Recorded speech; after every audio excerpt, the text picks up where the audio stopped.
Doctor Atul Kumar Dwivedi की ओर से आप सभी को गणतंत्र दिवस की हार्दिक शुभकामनाएं। मैं आप सबके सामने ये एक वीडियो प्रस्तुत कर रहा हूं जो कि हुए समारोह के ऑडियो वर्जन का वीडियो वर्जन है। धन्यवाद डॉक्टर साहब। भारत माता की जय। भारत माता की जय। वंदे वंदे।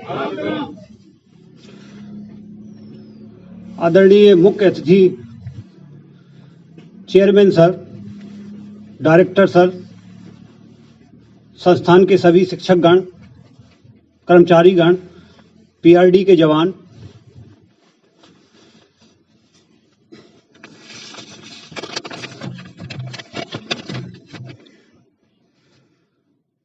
फना होने की इजाजत ली नहीं जाती। फना होने की इजाजत ली नहीं जाती। ये वतन की मोहब्बत है जनाब, पूछकर की नहीं जाती।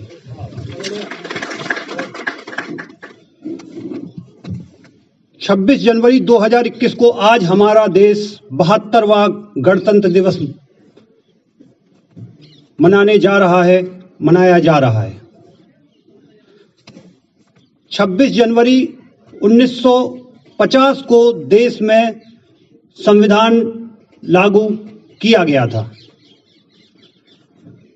हमारे देश में ये कार्यक्रम बहुत ही विशाल रूप में मनाया जाता है।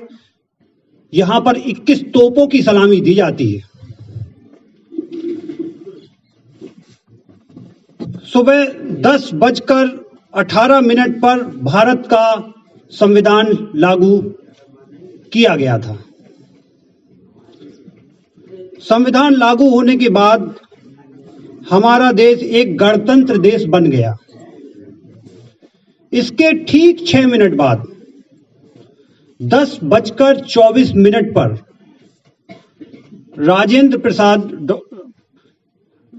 सम्माननीय राष्ट्रपति, प्रथम राष्ट्रपति ने भारत के रूप में शपथ ली। ये संविधान ही है जो सभी जातियों वर्गों को एक साथ जोड़े रखे हुए है। भारत का संविधान दुनिया का सबसे बड़ा लिखित संविधान है। इसको बनाने में लगभग नहीं, बिल्कुल सही डेटा दे रहा हूं, 2 साल 11 महीने 18 दिन लगे। 26 जनवरी इस दिन को चुनने का जो मुख्य उद्देश्य था वो ये था कि 1930 में इसी दिन कांग्रेस के अधिवेशन में भारत को पूर्ण स्वराज की घोषणा की गई थी। संविधान को लिखने में मुख्यतः डॉक्टर B.R. अम्बेडकर जी की भूमिका रही। वो ड्राफ्टिंग कमेटी के चेयरमैन थे। संविधान सभा के अध्यक्ष डॉक्टर राजेंद्र प्रसाद जी थे।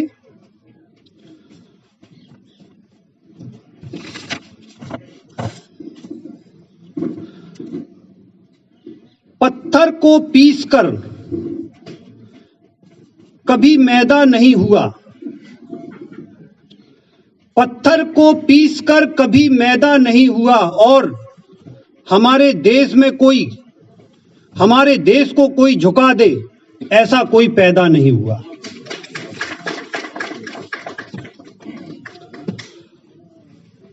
गणतंत्र, गण का मतलब समूह, तंत्र का मतलब व्यवस्था, गण का मतलब जनता, पब्लिक, लोकतंत्र।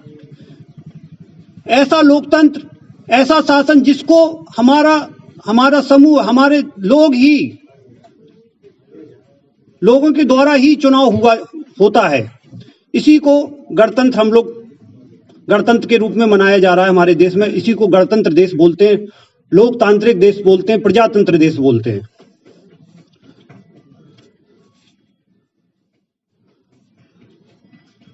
एक ऐसा राष्ट्र जिसकी सत्ता जनसाधारण में समाहित हो।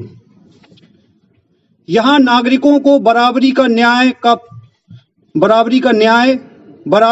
न्याय पूर्ण अधिकार व्यवस्था मिलती है। जनता द्वारा जनता के लिए शासन, गणतंत्र, जनता द्वारा जनता के लिए शासन। स्वतंत्रता, जिसको हम लोग आजादी के रूप में देखते हैं, हर व्यक्ति को आजादी चाहिए। स्व माने स्वयं, तंत्र माने व्यवस्था, ता माने होना, स्वयं का व्यवस्था में होना, यही है स्वतंत्रता।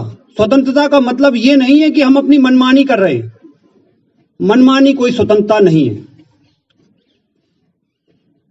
एक बालक था, अनजान था, वो अपने पिताजी से बोला, पापा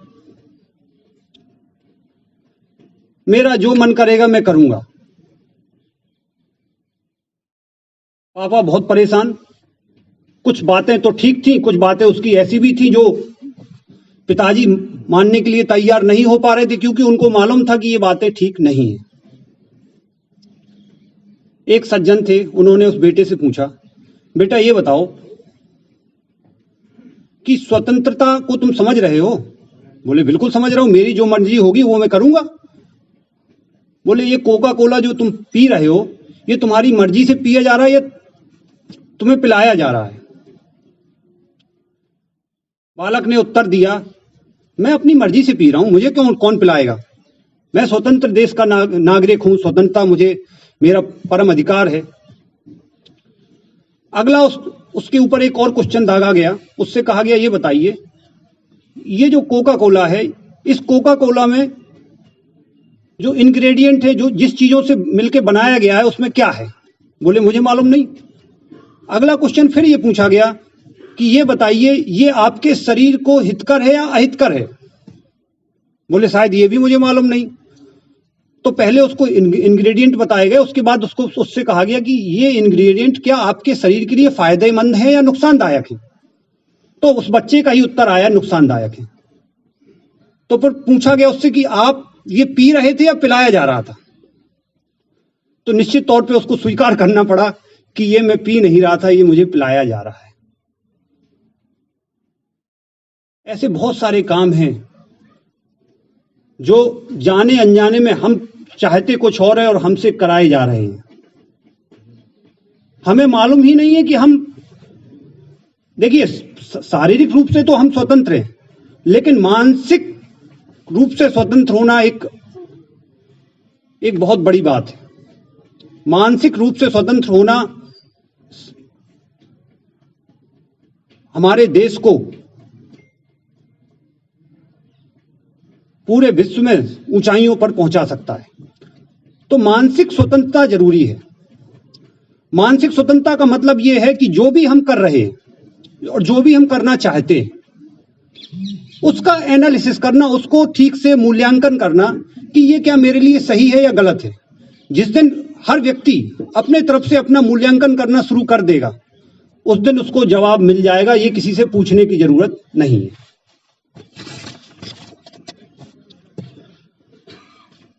अब तक जिसका खून न खौला वो खून नहीं वो पानी है। अब तक जिसका खून न खौला वो खून नहीं पानी है। जो देश के काम ना आए वो बेकार जवानी है।